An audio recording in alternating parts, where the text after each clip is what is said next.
మీ ఎదురుగుండా నేరుగా ఇప్పుడు గనక జగన్మోహన్ రెడ్డి కూర్చొని ఉంటే, జగన్మోహన్ రెడ్డి గారు అంటే ప్రతిపక్ష నాయకుడు కాబట్టి ఆయన మీ ఎదురుగుండా కూర్చుని ఉంటే మీరు ఆయన్ని అడిగేటువంటి ఫస్ట్ ప్రశ్న ఏంటి? అసెంబ్లీకి ఎందుకు రావట్లేదు, అసెంబ్లీకి రమ్మని చెప్తా.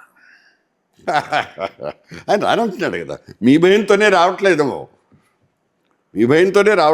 మీరు స్పీకర్ కదా. ఆయన ఒకవేళ రేపు పొద్దున మిమ్మల్ని మీరు ఆయన్ని ఎలాగో అలౌ చేయరు, పైగా తెలుగుదేశం పార్టీ లేదు.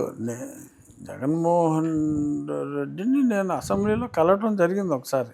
అప్పటికి నేను డిప్యూటీ స్పీకర్ కాదు. Very beginning, very first day తను సభ్యుడిగా ప్రమాణ స్వీకారం చేయడానికి వచ్చిన రోజు నేను కలిసాను, మాట్లాడాను. ఏమన్నారు? అప్పటికే తను స్టేట్మెంట్ ఇచ్చి ఉన్నాడు కనుక అది కరెక్ట్ కాదు, అసెంబ్లీకి రాను అంటాం కరెక్ట్ కాదు. అప్పటికి నాకేదో ఈయనేదో డిప్యూటీ స్పీకర్ సీఎం గారు నాకు ఇస్తాడని నేనేమి అనుకోలే. అప్పటికి మంత్రివర్గాలు ప్రమాణ స్వీకారాలు అయిపోయినాయి. సరే, మనకే పదవి లేదు, ఇంక 5 ఏళ్ళు మనకే పదవి రాదు అని నేను అనుకున్నా.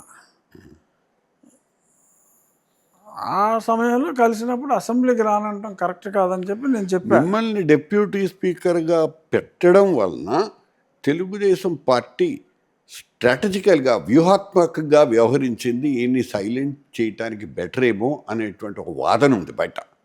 మీరు దాని గురించి ఏమనుకుంటారు? బయట ఆ వాదన ఉన్న మాట నిజం, కానీ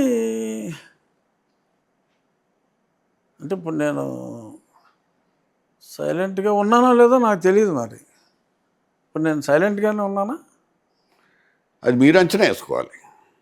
మీ అంచనా ఏంటని అడుగుతున్నా. మా అంచనా ప్రకారం మీరు మాట్లాడుతూనే ఉన్నారు కదా. ఇప్పుడు ప్రభుత్వం కనుక, ఇప్పుడు మీరు ఫర్ ఎగ్జాంపుల్ అంటే మా పార్టీ అంచనాలు తప్పినాయి కాదు. నేనేమంటున్నా అంటే 2019లో మీరు ఆ పార్టీలో జగన్ పార్టీలో ఉన్నారు, అక్కడ నుంచి మీరు బయటకు వచ్చేసారు. సరే, what ever it may be, 2024 దాకా ఫైటింగ్ నడిచింది. మీరు ఆ పార్టీలోనే ఉన్నారు, పార్టీ మిమ్మల్ని సస్పెండ్ చేయలేదు. తర్వాత ఎన్నికలు వచ్చినాయి. ఎన్నికలు వచ్చిన తర్వాత మీరు తెలుగుదేశం టికెట్ మీద మీరు గెలిచారు. ఇంతవరకు బాగానే ఉంది.